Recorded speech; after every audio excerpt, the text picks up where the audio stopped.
Assalamualaikum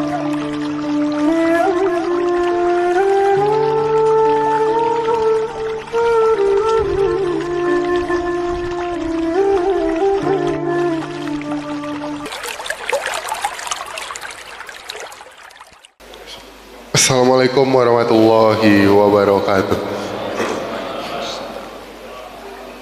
Alhamdulillahirrabbilalamin. Wassalatu wassalamu ala asrafil anbiya'i wal mursalin Nabiyina wa bina Muhammadin wa ala alihi washabbihi ajmain. Amma ba'du. Syukur mari kita panjatkan kehadirat Allah Subhanahu wa taala atas segala limpahan rahmat dan nikmat yang telah berikan kepada kita, terutama nikmat iman, nikmat Islam dan nikmat sehat walafiat. Salat serta salam semoga terlimpah curahkan kepada junjungan kita Nabi Muhammad SAW, pada keluarga, sahabat dan para pengikutnya, dan yang mana mudah-mudahan kita termasuk dan mengikut beliau istiqomah menjalankan sunnahnya hingga akhir zaman. Amin ya rabbal alamin. Hadirin jemaah yang dirahmati Allah, alhamdulillah pada hari ini kita masih berikan kesempatan untuk berkumpul di Masjid An-Nur pada pagi hari ini untuk melaksanakan kewajiban kita di pagi hari ini, yaitu yang pertama melaksanakan sholat subuh berjamaah, dan yang kedua insya Allah dilanjutkan dengan kewajiban kita dalam menuntut ilmu. Alhamdulillah pada pagi hari ini telah hadir bersama kita yang kita muliakan Al-Ustadz Muhammad Andik LC MPDI yang akan menyampaikan tausiahnya dengan mengambil tema memelihara ketakwaan setelah Ramadan. Baik, untuk itu kepada yang kita muliakan Al-Ustadz Muhammad Andik LC MPDI dipersilakan untuk menyampaikan tausiah. Terima kasih. Assalamualaikum warahmatullahi wabarakatuh. Bismillahirrahmanirrahim. Assalamualaikum warahmatullahi wabarakatuh. Innal hamdalillah nahmaduhu wa nasta'inuhu wa nastahdihi wa nastaghfiruhu wa natubu ilaihi wa na'udzu billahi min syururi anfusina wa sayyiati a'malina may yahdihillahu fala mudilla lah wa may yudlilhu fala hadiyalah.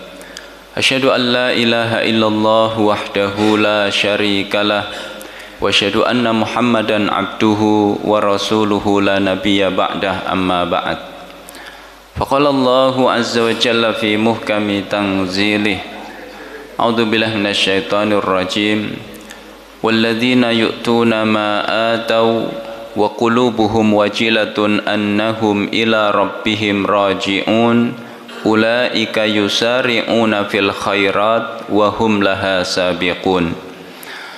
Hadirin hadirat, Bapak Ibu, para jamaah Masjid An-Nur yang dimuliakan Allah Subhanahu wa taala. Alhamdulillah, kita bersyukur kehadirat Allah. Kita dikumpulkan oleh Allah dalam kenikmatan yang banyak.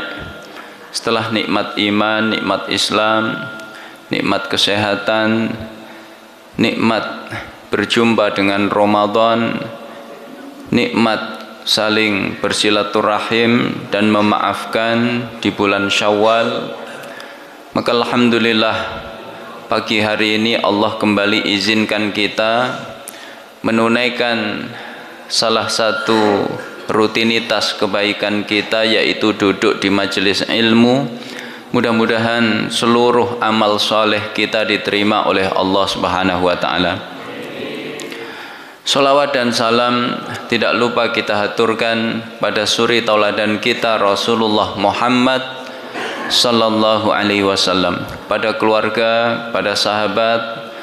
Mudah-mudahan kita istiqamah di atas sunnah beliau hingga akhir hayat kita, dan semoga kita termasuk umat beliau yang berbahagia kelak di hari kiamat dengan meraih syafaat beliau. Amin ya rabbal alamin. Bapak Ibu dimuliakan oleh Allah, tema kajian subuh pagi hari ini adalah al-muhafadzatu ala taqwallah ba'da Ramadan, memelihara ketakwaan kepada Allah setelah kita berpisah dengan Ramadan. Sebuah tema yang penting untuk menjadi renungan saya pribadi dan kita semuanya. Mengapa? Karena ini menyangkut wasiat Allah kepada seluruh manusia dari masa ke masa. Maka Allah katakan dalam surat An-Nisa ayat 131, walaqad wassaynal ladzina utul kitaba min qablikum wa iyyakum anittaqullah. Sungguh telah kami wasiatkan kepada ahli kitab sebelum kalian dan juga kepada kalian agar terus bertakwa kepada Allah, terutama setelah kita ditinggal bulan suci Ramadan. Biasanya spirit kita setelah berpisah dengan Ramadan itu naik apa turun, Pak? Nah, maka penting tema ini untuk menjadi renungan kita bersama. Bapak Ibu dimuliakan oleh Allah, bagaimana kita memelihara ketakwaan kita kepada Allah setelah Ramadan? Yang pertama yaitu dengan al-istiqamah ala ta'ah, istiqamah di atas ketaatan kepada Allah. Ramadan itu bulan yang mengajarkan kepada kita keistiqomahan. Maka sebulan penuh kita ditarbiyah oleh Allah untuk berpuasa. Sebulan penuh juga kita dilatih oleh Allah untuk berinteraksi dengan Quran. Ada yang khatamnya sekali, ada yang 2 kali. Kalau jamaah An-Nur saya husnudzan minimal 5 kali. Jadi Allah melatih kita untuk istiqomah. Maka istiqomah ini perkara yang sangat penting dalam agama. Maka saking pentingnya Rasulullah SAW, manusia yang paling istiqomah, itu masih diperintahkan oleh Allah untuk istiqamah. Kata Allah di surat Hud ayat 111, fastaqim kama umirta wa man taba ma'aka wala tataghaw. Beristiqamahlah kamu wahai Muhammad sebagaimana diperintahkan kepadamu bersama orang-orang yang bertaubat bersamamu, jangan pernah melampaui batas. Kata Ibnu Abbas terkait ayat ini, ma unzila ala Rasulillah sallallahu alaihi wasallam fi jami'il Qur'an ayatun kanat asyaqqa wala asyadda min hadhil ayah. Tidak ada satupun ayat Quran yang diturunkan kepada Nabi yang lebih berat dan lebih payah dibandingkan ayat ini. Kata seorang ulama, lamma unzilat hadhil ayah syammara Rasulullah sallallahu alaihi wasallam lil ibadah fama ru'iya dhahikan. Sejak turun ayat ini, Nabi terus menerus beribadah kepada Allah. Tidak pernah beliau terlihat tertawa. Kalau ada manusia diberi satu perintah, sejak perintah itu turun tidak pernah terlihat tertawa. Kira-kira perintah itu ringan apa berat? Itulah beratnya perintah istiqamah. Kemudian kata beliau, falamma asra'a ilaihi syaib qala li ashabihi syayyabatni Hud wa akhwatuha. Ketika Nabi tiba-tiba beruban, maka beliau berkata kepada para sahabat, aku dibuat beruban oleh surat Hud dan kawan-kawannya. Apa yang dimaksud surat Hud? Yaitu ayat 111 perintah tentang istiqomah. Makanya kalau Bapak Ibu ngaca kok tiba-tiba rasanya ubannya tambah banyak, maka alhamdulillah, itu insya Allah tandanya apa? Istiqomah ya. Jadi Nabi manusia paling istiqomah, masih diperintahkan oleh Allah untuk istiqomah. Ini saking pentingnya. Kemudian ketika ada seorang sahabat datang kepada Rasulullah SAW, sahabat itu minta nasihat. Kata sahabat itu, ya Rasulullah, qul li fil islami qawlan la as'alu anhu ahadan ghairak. Ya Rasul, beri aku nasihat tentang Islam yang aku tidak perlu bertanya kepada orang lain selain engkau. Maka Rasulullah menasihatinya singkat, qul amantu billah tsumastaqim. Katakan, aku beriman kepada Allah lalu beristiqomahlah. Jadi Nabi menasihati sahabat tadi untuk istiqomah. Kenapa?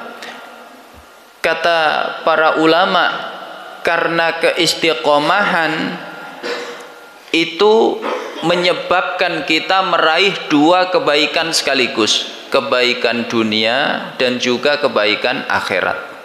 Orang yang istiqomah, maka insya Allah di dunia akan meraih husnul khatimah.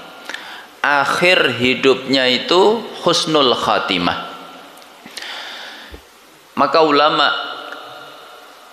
membuat kaidah yang berlaku dalam kehidupan manusia.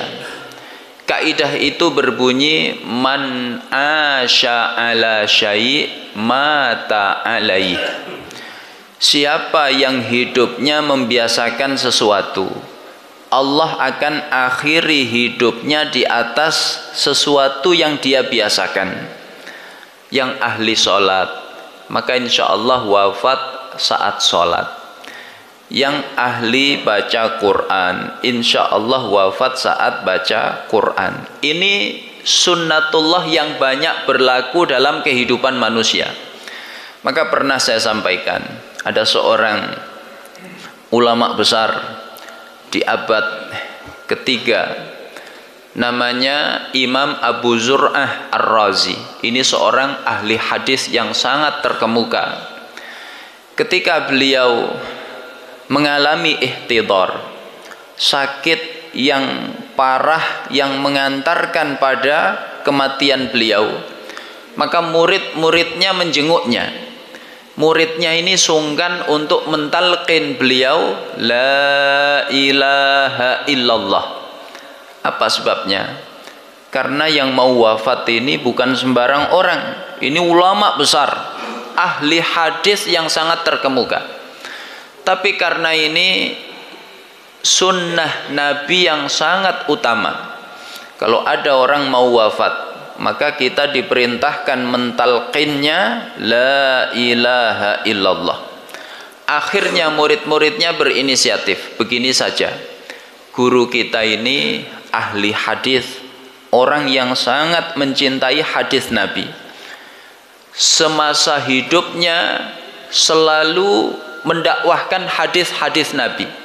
Ayo kita bacakan hadis tentang keutamaan mengucapkan la ilaha illallah di akhir hayat. Maka dibacakan sanad hadisnya terlebih dahulu. Haddatsana fulan, haddatsana fulan, haddatsana fulan. Belum selesai sanad hadis dibaca, beliau yang kondisinya sudah payah minta dibantu duduk. Dudukkan aku. Beliau pun dibantu duduk. Maka beliau lanjutkan sanad hadis yang belum selesai tadi. An Mu'adz bin Jabalin radhiyallahu anhu qala Rasulullah sallallahu alaihi wasallam, man kana akhiru kalamihi la ilaha illallah. Dari Mu'adz bin Jabal, semoga Allah meridhoinya. Beliau berkata, Rasulullah sallallahu alaihi wasallam bersabda, siapa yang ucapan terakhirnya la ilaha illallah, begitu sampai pada kalimah la ilaha illallah, beliau pun diwafatkan oleh Allah. Apa kelanjutan hadis yang terputus tadi? Dakhalal jannah, dia masuk surga. Kenapa ada orang wafat begitu indah, tidak sekedar mengucapkan kalimah la ilaha illallah di akhir hayatnya, tapi berikut berinteraksi dengan hadis Nabi. Karena semasa hidupnya sibuk dengan hadis-hadis Nabi. Ini bukan kisah satu-satunya. Banyak orang-orang saleh terdahulu itu diakhiri kehidupan mereka berdasarkan kebiasaannya. Ada seorang ulama ya, namanya Zurarah bin Abi Aufa. Zurarah bin Abi Aufa ini meninggalnya saat apa? Saat memimpin sholat subuh. Beliau menjadi imam. Beliau baca surat Al-Muddathir. Ya ayyuhal muddathir, qum fa'anzir, wa rabbaka fakabbir, wa thiyabaka fatahhir, wa rujza fahjur, wa la tamnun tastakthir, wa li rabbika fasbir. Fa idza nuqira fin naqur fadzalika yauma idzi yaumun asir. Begitu sampai ayat 8 dan 9 tadi. Ketika sangkakala ditiup, maka sungguh hari itu benar-benar hari yang teramat sulit. Beliau pun tersungkur sujud meninggal dunia. Kenapa ada orang wafatnya begitu indah, Pak? Saat baca Quran, saat sedang sholat, bahkan kata Imam Ibnu Hajar itu saat sujud. Karena seperti itulah rutinitas kehidupannya. Man asya ala syai' mata alaih. Siapa yang hidupnya membiasakan sesuatu, dia diakhiri oleh Allah kehidupannya di atas kebiasaannya. Ini di dunia. Dan di akhirat, orang yang istiqomah itu dijanjikan surga.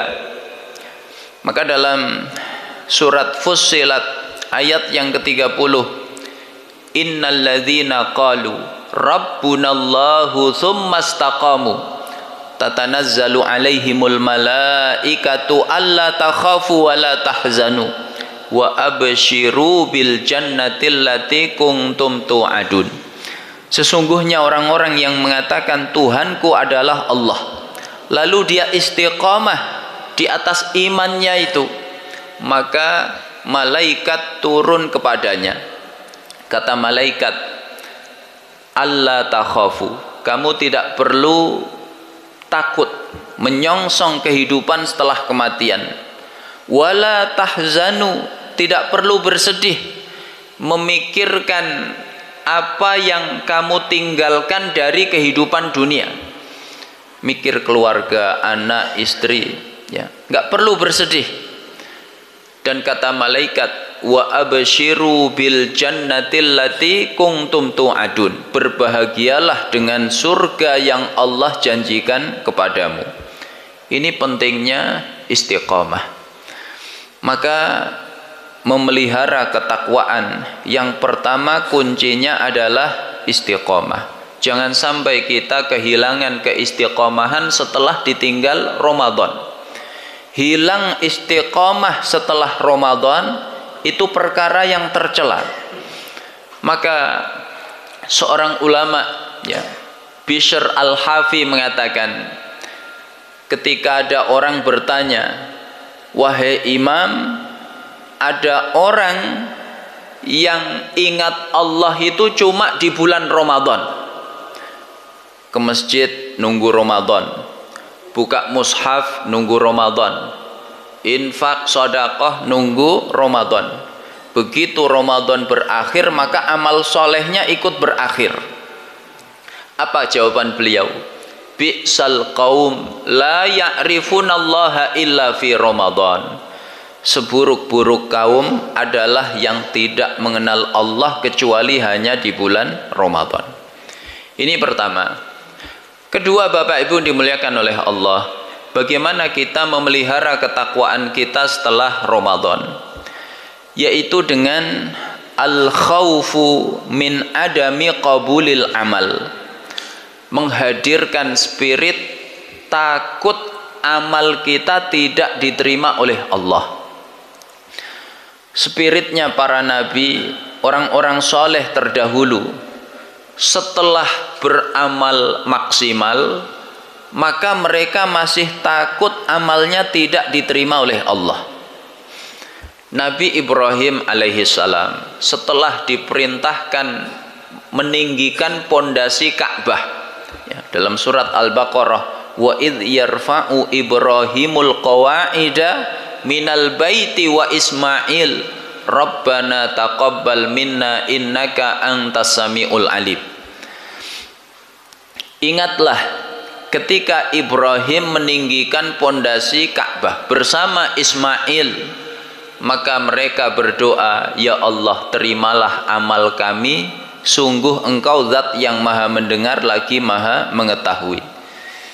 Kata Syekh bin Baz terkait ayat ini, hadza amalun makhsus min sakhsin makhsus fi makanin makhsus wa yakhafu alla yuqbala min.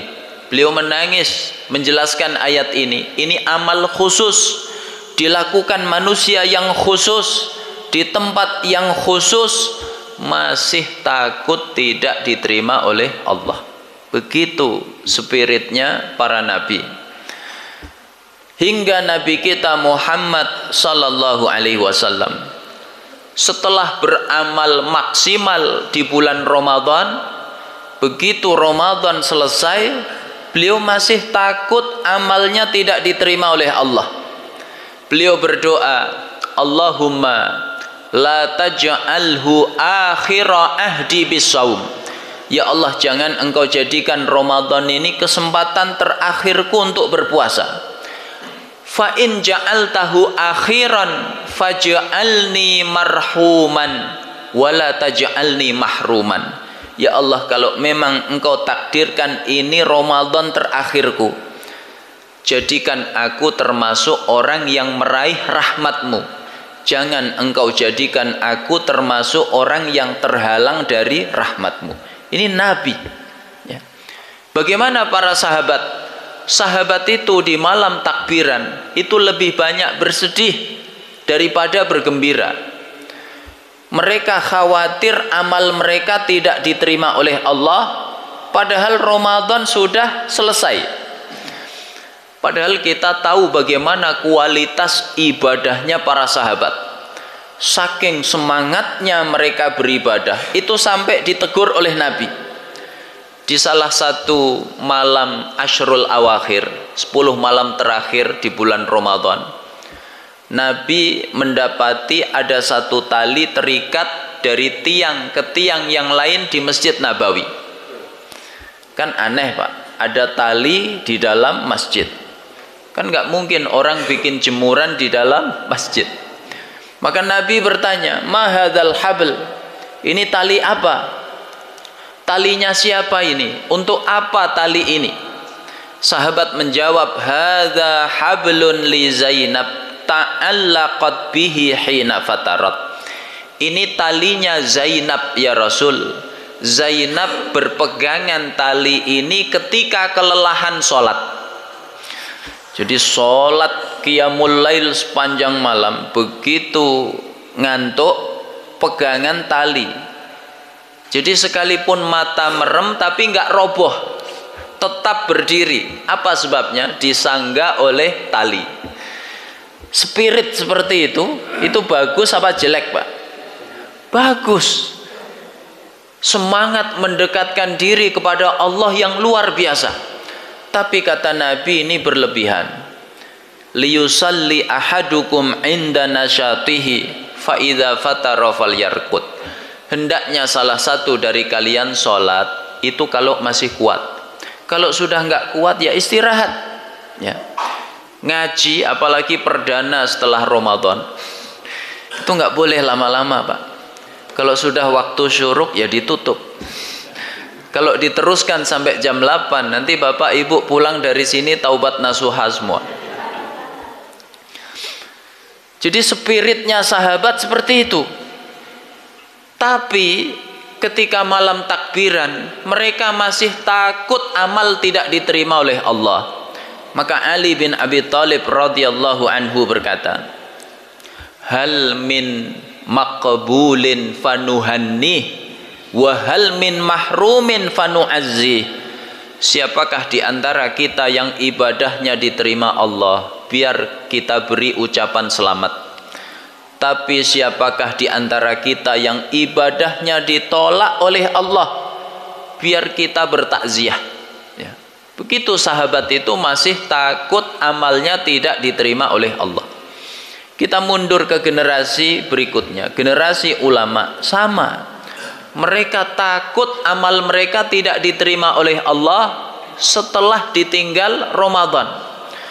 Maka di malam takbiran mereka lebih banyak bersedih. Sampai ada yang mengingatkan, hadza yaumu farahin wa surur. Ini hari bergembira, hari berbahagia, ini hari raya. Kenapa kalian bersedih? Para ulama itu mengatakan, na'am, laqad sadaqtum. Iya, yang kamu katakan itu betul. Ini hari bergembira. Walakinnana ibadun amaronallahu lina'mala lahu amalan fala nadri ayuqbalu minhu amla.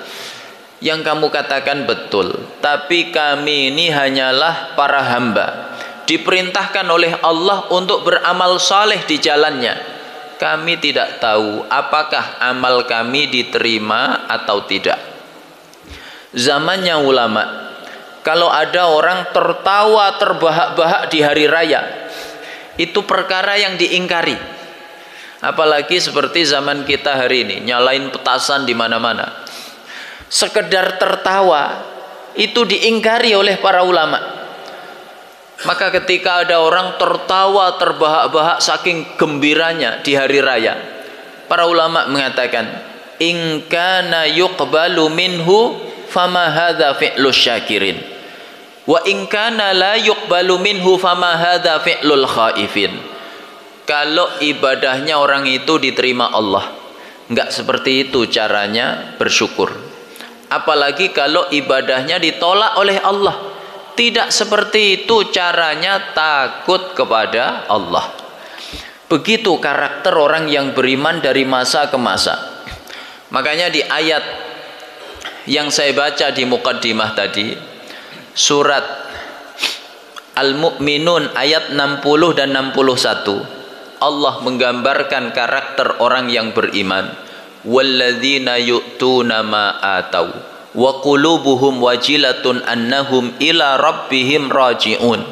Orang-orang yang beriman itu setelah memberikan apa yang mereka berikan, sudah infak sedekah, sudah qiyamul lail, sudah iktikaf, sudah puasa sebulan penuh, sudah khatam Quran berkali-kali seperti jamaah An-Nur, tapi masih takut karena mereka sadar akan dikembalikan kepada Allah. Orang yang seperti itulah kata Allah di ayat berikutnya, ulaika yusari'una fil khairat wa hum laha sabiqun. Merekalah yang bisa bersegera dalam kebaikan dan berlomba-lomba di dalam menjalankannya. Ya. Maka spirit ini penting untuk selalu kita jaga. Jangan sampai kita menjadi orang yang dijangkiti penyakit yang ditakuti oleh ulama-ulama dulu, yaitu penyakit al-ightirar bil amal. Tertipu dengan amal. Baru amal sedikit sudah mengklaim surga dalam genggamannya. Ya, ini bahaya. Di dalam kitab Syu'abul Iman, ya, yang ditulis oleh Al-Imam Al-Baihaqi,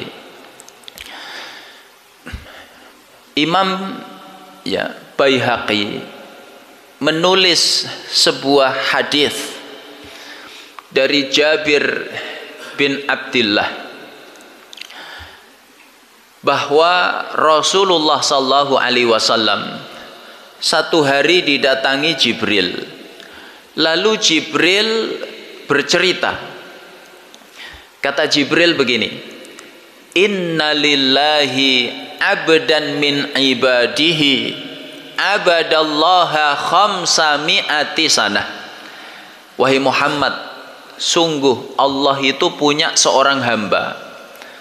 Dari sekian hambanya, yang beribadah kepada Allah 500 tahun lamanya. 500 tahun itu lama pas bentar, Pak. Ya. Lama sekali. Dia mengasingkan diri di sebuah pulau kecil di tengah laut. Dijelaskan rinci dalam hadis itu. Pulau itu luasnya hanya 30 kali 30 hasta. Ya, satu hasta itu segini.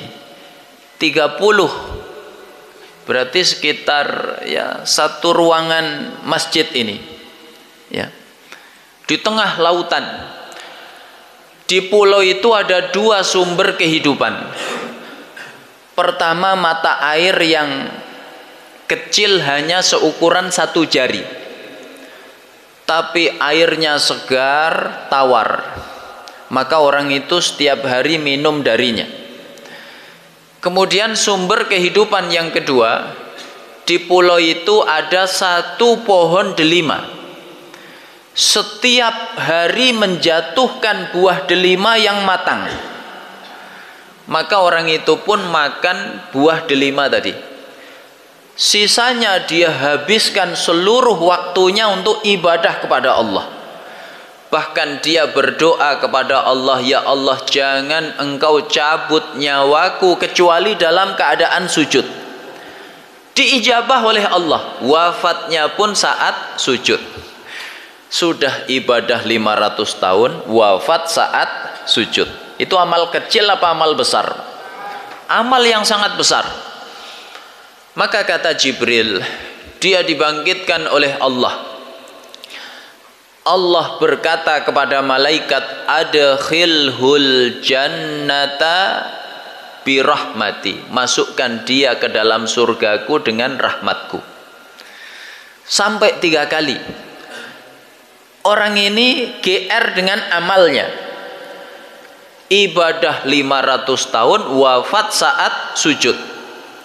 Maka dia berkata, la ya rabbal bi amali, tidak ya Allah, cukup masukkan aku ke dalam surgamu dengan amalku. Dia pun 3 kali mengatakan itu.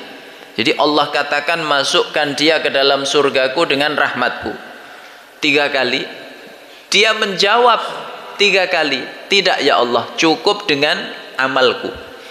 Maka Allah kemudian berkata, qayishu binikmati alaihi wa bi amalih, timbang antara nikmat-nikmat yang aku berikan kepadanya dengan amal ibadahnya, lebih banyak mana? Maka ditimbanglah, ini ibadah 500 tahun, wafat dalam keadaan sujud.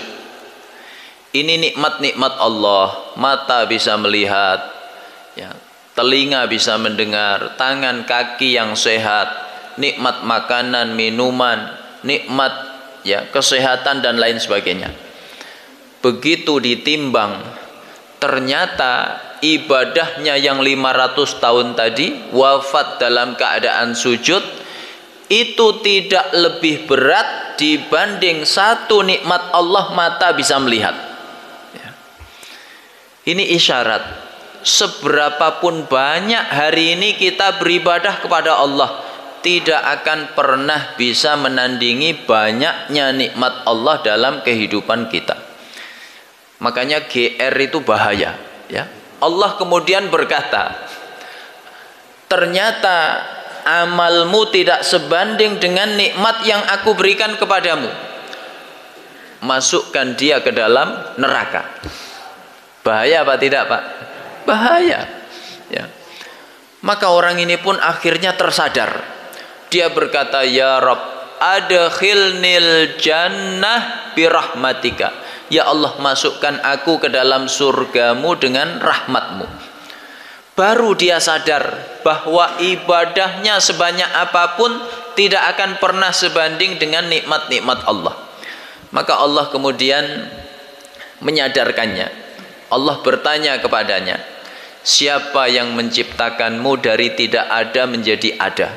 Engkau ya Allah. Siapa yang memberi kekuatan kepadamu sehingga kamu sanggup ibadah 500 tahun? Engkau ya Allah. Kamu tinggal di pulau kecil itu, seharusnya air asin, tapi ada satu mata air yang tawar, segar, setiap hari kamu minum darinya. Dari mana itu? Darimu ya Allah. Kamu setiap hari mengkonsumsi buah delima. Pohon delima di pulau itu setiap hari menjatuhkan buahnya yang matang selama 500 tahun. Padahal kamu tahu pohon delima itu hanya berbuah setahun sekali. Siapa yang memberikan itu? Engkau ya Allah. Ya. Baru dia sadar ternyata dia bisa beribadah seperti itu semata-mata karena rahmat Allah. Allah pun kemudian mengampuninya, Allah masukkan dia ke dalam surga. Jadi kalau kita ingin memelihara ketakwaan kepada Allah, hadirkan spirit takut amal kita tidak diterima oleh Allah. Yang ketiga, Bapak Ibu dimuliakan oleh Allah, bagaimana memelihara ketakwaan kita kepada Allah setelah Ramadan? Yaitu dengan al-mujahadatu fi talabil afwi minallah. Bersungguh-sungguh mencari ampunan Allah Subhanahu wa taala. Kenapa Ramadan itu menjadi nikmat yang sangat besar? Karena di dalamnya ampunan Allah terbentang luas. Makanya Ramadan itu istimewa. Satu ketika Rasulullah hendak naik mimbar. Mimbar Nabi itu tangganya 3. Di setiap tangga Nabi mengatakan amin, amin, amin. Maka sahabat bertanya, wa ma amanta ya Rasulullah, apa yang engkau aminkan? Maka Rasulullah menjelaskan, Jibril berdoa minta aku mengaminkannya. Apa di antara doanya Jibril? Ragima anfumri'in adraka Ramadan falam yughfar lahu. Amat rugi bahkan celaka orang berjumpa dengan Ramadan tapi tidak berhasil meraih ampunan Allah. Padahal di bulan Ramadan ampunan Allah terbentang luas. Jadi Ramadan itu istimewa karena di dalamnya ampunan Allah terbentang luas. Bapak Ibu dimuliakan oleh Allah, nikmat ampunan Allah ini nikmat yang dinanti-nantikan generasi istimewa, yaitu para nabi. Para nabi itu doa-doa mereka minta ampunan Allah. Nabi Adam, apa doanya Pak? Rabbana zalamna anfusana wa illam taghfir lana wa tarhamna lanakunanna minal khasirin. Ya Allah, aku telah berbuat zalim kepada diriku. Kalau engkau tidak mengampuniku, engkau tidak menyayangiku, maka sungguh aku termasuk orang yang rugi. Nabi Nuh, apa doanya? Rabbighfirli wali walidayya waliman dakhala baitiya mu'mina walil mu'minina wal mu'minat. Ya Allah, ampuni aku, orang tuaku, dan siapapun yang masuk ke dalam rumahku, dan seluruh orang-orang yang beriman.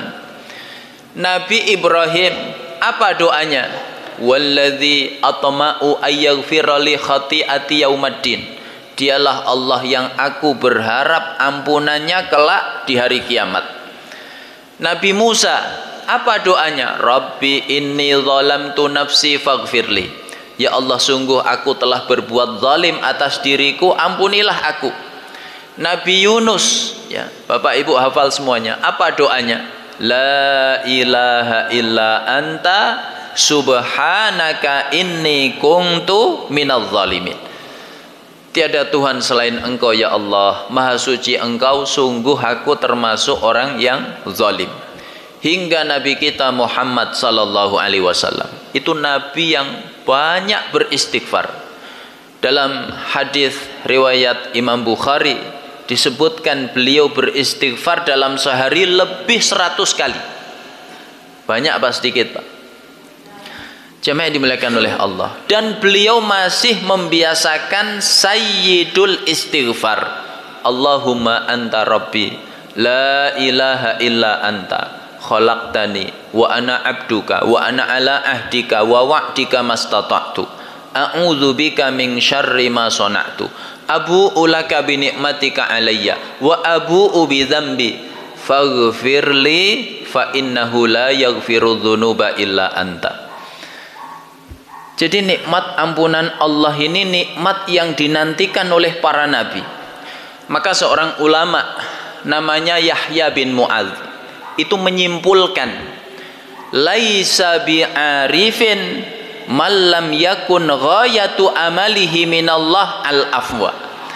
Bukanlah orang yang mengenal Allah dengan sebenarnya, yang tujuan dari ibadah-ibadahnya kepada Allah bukan mencari ampunan Allah.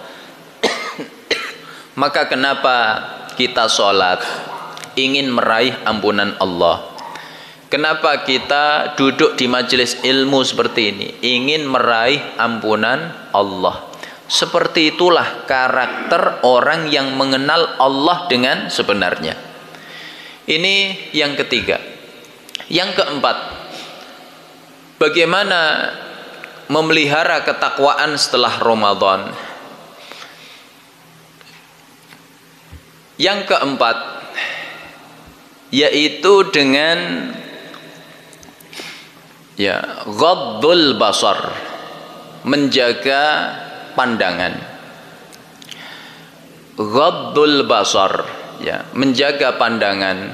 Ini perkara yang sangat penting dalam agama, yang hari ini banyak ditinggalkan oleh manusia. Padahal ini perkara yang sangat penting. Ini ketaatan kepada Allah Subhanahu wa taala. Allah mengatakan di surat An-Nur ayat 30 dan 31. Ayat 30 ditujukan untuk laki-laki, 31 ditujukan untuk wanita. Qul lil mu'minina yaghuddu min absarihim wa yahfadzu furujahum. Katakan kepada laki-laki mukmin agar menundukkan pandangan mereka dan menjaga kemaluan mereka.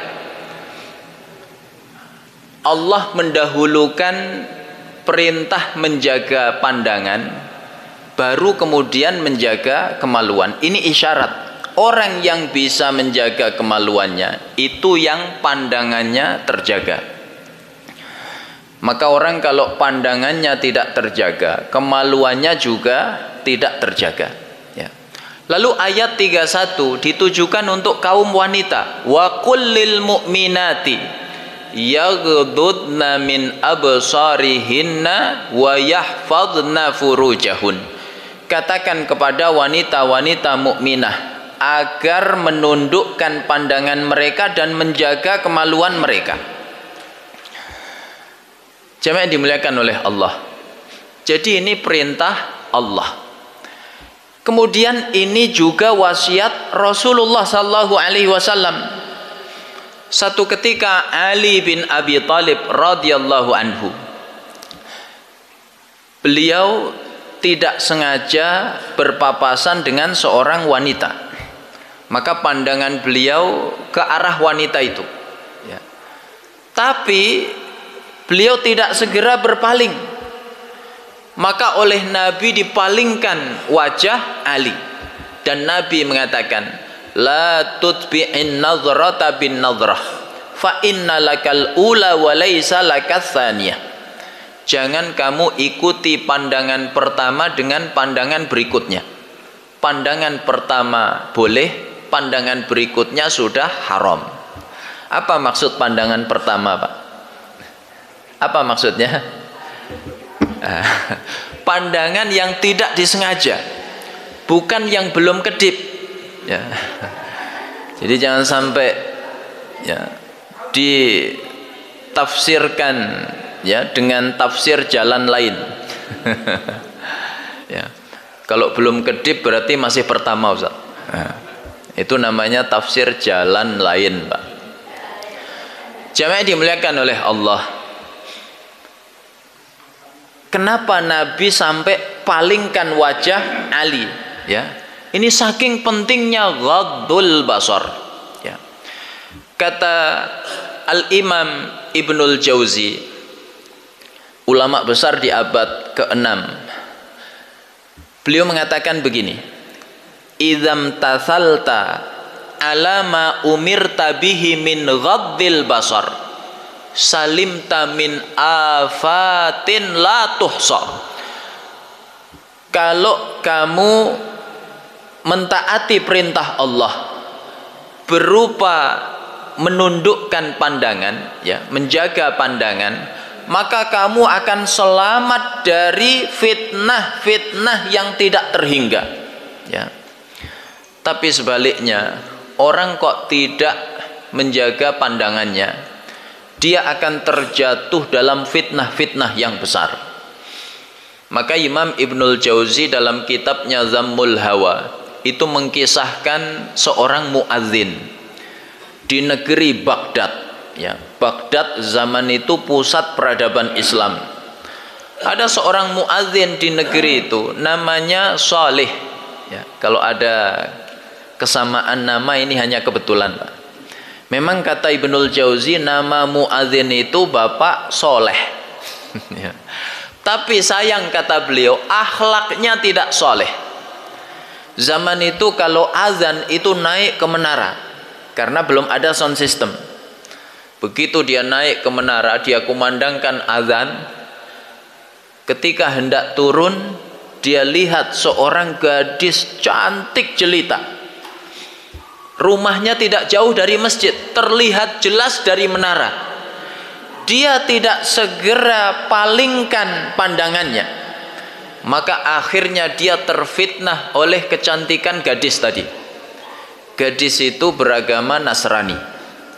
Begitu dia turun dari menara, bukannya sholat qobliyah di dalam masjid, dia malah datang ke rumah wanita itu. Makanya kalau ada muadzin habis azan kok hilang, Pak. Itu Bapak harus segera waspada, ya. Muadzin ini masuk ke rumah wanita itu, kemudian memaksa wanita itu. Kata muadzin itu, in wafaqtini wa illa qataltuki. Kamu turuti aku, kalau tidak tak bunuh kamu, ya. Wanita ini heran. Dia sudah hidup bertahun-tahun bersama kaum muslimin. Dia mendapati kaum muslimin itu orang yang amanah. Kok ada seorang muslim bahkan muadzin tapi tidak amanah? Maka wanita itu berkata, antum ashabul amanat, fama hadhil khiyanah. Kalian kaum muslimin itu ahli amanah, kenapa kamu berkhianat? Muadzin ini terus memaksanya. Akhirnya wanita ini memberi syarat, lah, aku tidak mau, illa antatruka dinak, kecuali kamu mau tinggalkan agamamu. Apa yang terjadi, Pak? Muadzin ini tanpa ragu sedikit pun murtad. Dia berkata, ana bariun minal Islam wa mimma jaa bihi Muhammad. Saksikan, aku terbebas dari Islam dan terbebas dari semua ajaran yang dibawa Muhammad. Wanita ini masih enggak percaya. Barangkali kamu mengatakan itu karena cintamu yang buta kepadaku. Kalau memang kamu jujur dengan perkataanmu, ini ada daging babi, ini ada khamr, silahkan kamu habiskan.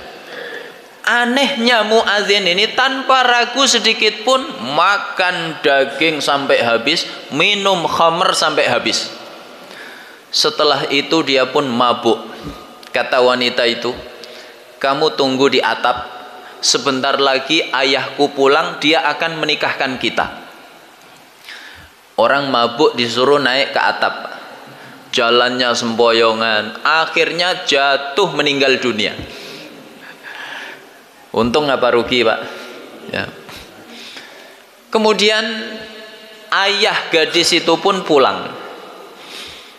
Maka gadis itu menceritakan apa yang dia alami kepada ayahnya. Ayahnya marah karena tahu anak gadisnya akan dilecehkan. Maka dia menyeret jasad muadzin itu, dibuang ke tempat sampah. Mati dalam keadaan hina. Sudah murtad, makan daging babi, minum khamr, matinya dibuang di tempat sampah. Rugi dunia akhirat. Semua fitnah yang begitu besar itu diawali dari apa, Pak? Tidak menjaga pandangan, ya. Yang kelima, terakhir, Bapak Ibu dimuliakan oleh Allah, bagaimana kita memelihara ketakwaan kita kepada Allah, yaitu dengan al-hadru minal iksar fil umuril mubahat. Mewaspadai, jangan sampai hidup kita itu habis untuk perkara yang mubah. Mubah itu artinya boleh, halal.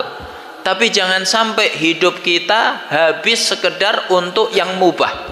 Yang penting kan mubah, Ustaz. Yang penting kan boleh, ya. Tidak seperti itu prinsip seorang mukmin. Maka lihat bagaimana generasi sahabat, generasi terbaik. Mereka menjadi generasi terbaik.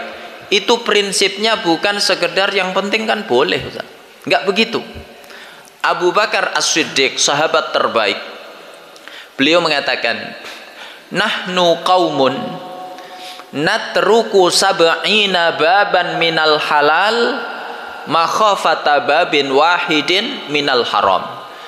Kami ini kaum, generasi yang meninggalkan 70 pintu kehalalan. Jadi ada 70 perkara halal, semuanya ditinggal. Makhafata babin wahidin minal haram, karena takut terjatuh pada satu pintu keharaman. Ini kata Abu Bakar As-Siddiq. Kata Umar bin Khattab, ya, mirip perkataannya Abu Bakar. Kata Umar begini, kunna qauman nada'u tis'ata syaril halal makhafata an naqa'a fil haram. Kami ini generasi yang meninggalkan 9 dari 10 perkara yang halal, yang mubah untuk dikerjakan. Apa sebabnya? Takut terjatuh ke dalam yang haram. Kenapa demikian? Ya, perkara yang haram itu tidak berdiri sendiri. Nggak mungkin orang tiba-tiba terjatuh dalam yang haram. Tapi selalu ada muqaddimahnya. Apa muqaddimah perkara yang haram itu? Sibuk dengan perkara yang mubah. Era teknologi informasi seperti hari ini, Bapak pasti punya handphone, ya. Ada yang sampai double-double. HP-nya 2, 3, ya, kiri kanan HP. Ada yang sudah punya HP, punya tab, ya, punya laptop. Maka era teknologi informasi seperti hari ini, orang terhubung dengan internet, terhubung dengan dunia maya. Hukum asal, ya, berinteraksi sosial di dunia maya itu boleh apa tidak, Pak? Boleh, ya. Halal apa haram? Halal hukum asalnya. Tapi coba Bapak renungkan, kalau sejak, ya, terbit fajar shadiq sampai terbenam matahari begini terus, maka lama-lama akan terjatuh ke dalam yang haram. Makanya spirit Ramadan itu spirit ketakwaan, dan ketakwaan itu kehati-hatian. Umar bertanya kepada Ubay bin Ka'ab, "Ma makna takwa?" Apa makna takwa itu? Ubay balik bertanya, "Hal ra'aita tariqan dha syauq?" Pernahkah kamu melewati jalan yang banyak durinya? Kata Umar, "Na'am, tentu aku pernah melewatinya." Kata Ubay bin Ka'ab, "Famadza sana'ta fih?" Apa yang kamu kerjakan kalau lewat jalan durinya banyak? Kata Umar, tasyammartu wa hadzartu. Tentu aku sangat hati-hati dan waspada.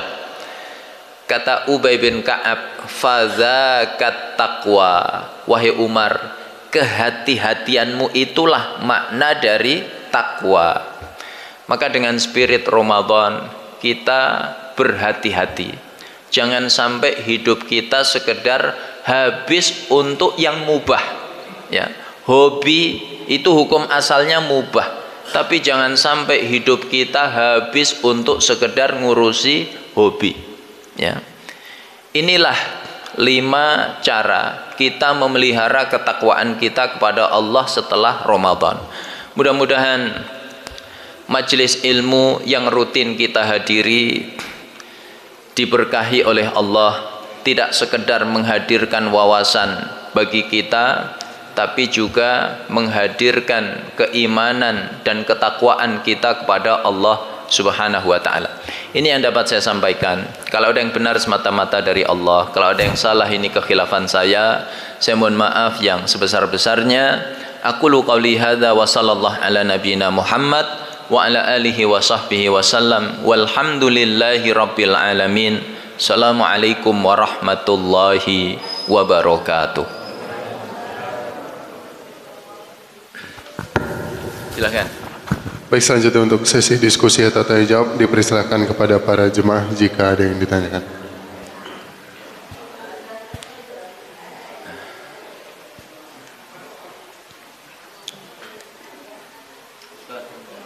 Silakan. Ya. Istiqamah dari kata istaqama yastaqimu istiqamatan. Maknanya adalah luzumu ta'atillah. Ya, terus menerus dalam ketaatan kepada Allah.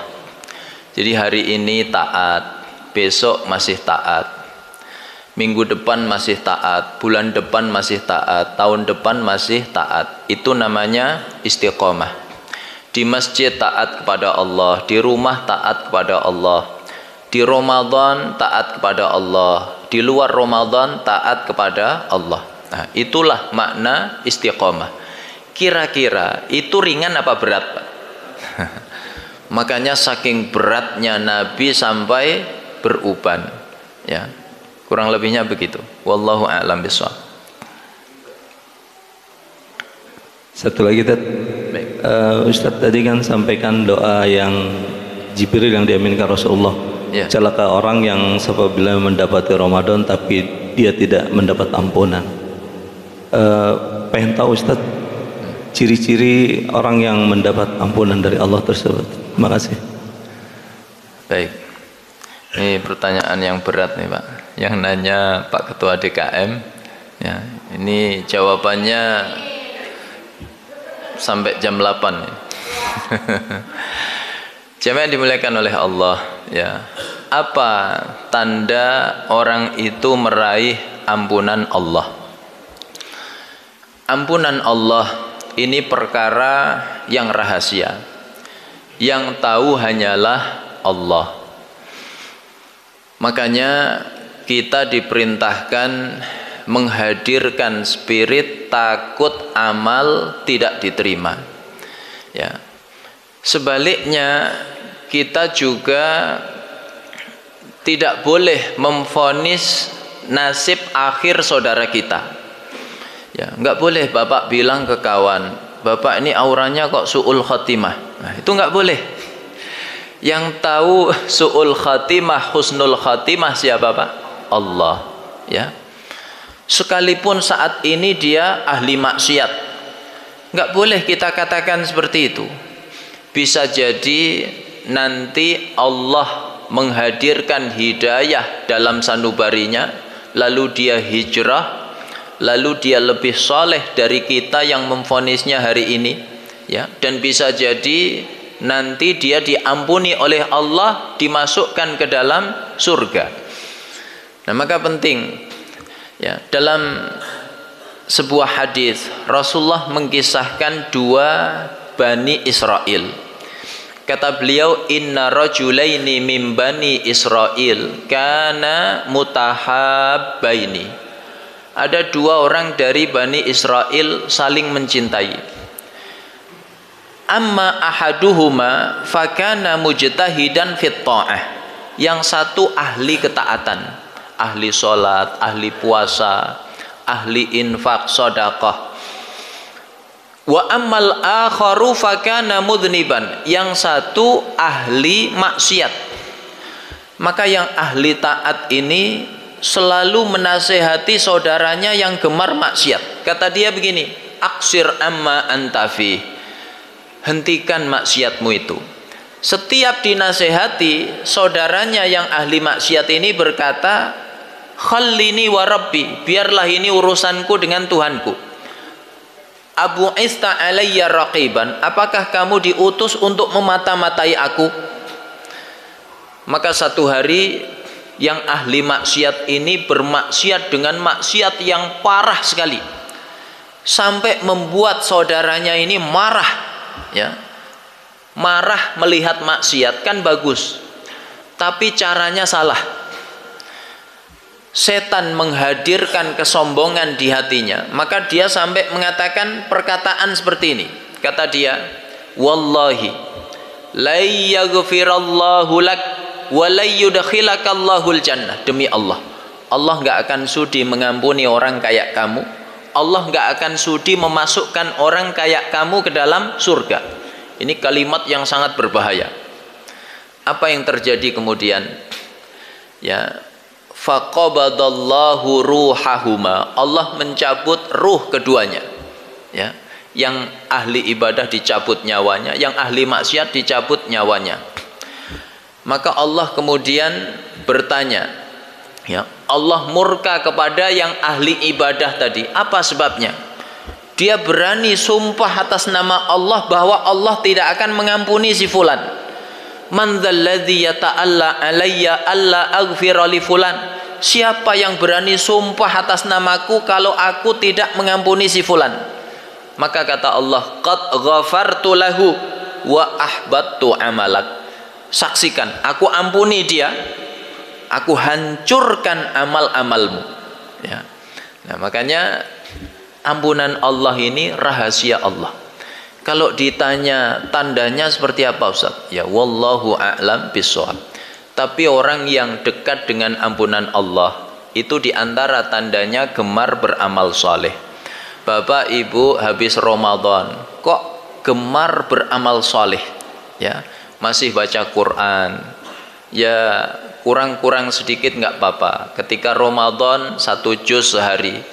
Setelah Ramadan ya berkurang sedikit, ya kurang 1 halaman. Ya. Di bulan Ramadan sholat sunnah, ya setelah Ramadan juga masih sholat sunnah. Ya, maka itu isyarat, ya semoga kita meraih ampunan Allah. Karena ulama mengatakan idza qabilallahu, ya kalau Allah menerima, ya amal seorang hamba, apa tandanya? Ya yuwaffiquhu li amalin salihin ba'dah. Allah mudahkan hamba itu beramal soleh lagi setelahnya. Jadi tanda Ramadan seseorang diterima Allah, setelah Ramadan amal solehnya tidak putus. Maka alhamdulillah jamaah An-Nur pagi hari ini ngaji masih penuh. Ya, bahkan sampai enggak muat, sebagian lantai 1, sebagian lantai 2, sebagian di dalam, sebagian di luar. Kan itu tanda enggak muat, Pak. Maka mudah-mudahan itu isyarat, ya amal-amal kita di bulan Ramadan diterima oleh Allah Subhanahu wa taala. Wallahu a'lam bishawab. Baik, dicukupkan Ustadz. Terima kasih atas materi yang diberikan. Semoga apa yang disampaikan tadi dapat bermanfaat bagi kita semua. Amin ya rabbal alamin. Selanjutnya mohon ditutup dengan doa Ustadz. Bapak Ibu dimuliakan oleh Allah, doa yang mustajab itu doa setelah amal soleh. Mudah-mudahan tolabul ilmi kita, iktikaf kita, silaturahim kita, interaksi kita terhadap ayat Allah dan hadis Rasulullah mengantarkan doa kita mustajab di sisi Allah Subhanahu wa taala. Bismillahirrahmanirrahim. Alhamdulillahirabbil alamin, hamdan naimin, hamdas syakirin. hamdan yuafi ni'amahu wa yukafi'u mazidah. Ya Rabbana walakal hamdu kama yanbaghi li jalali wajhika wa 'azimi sultanik.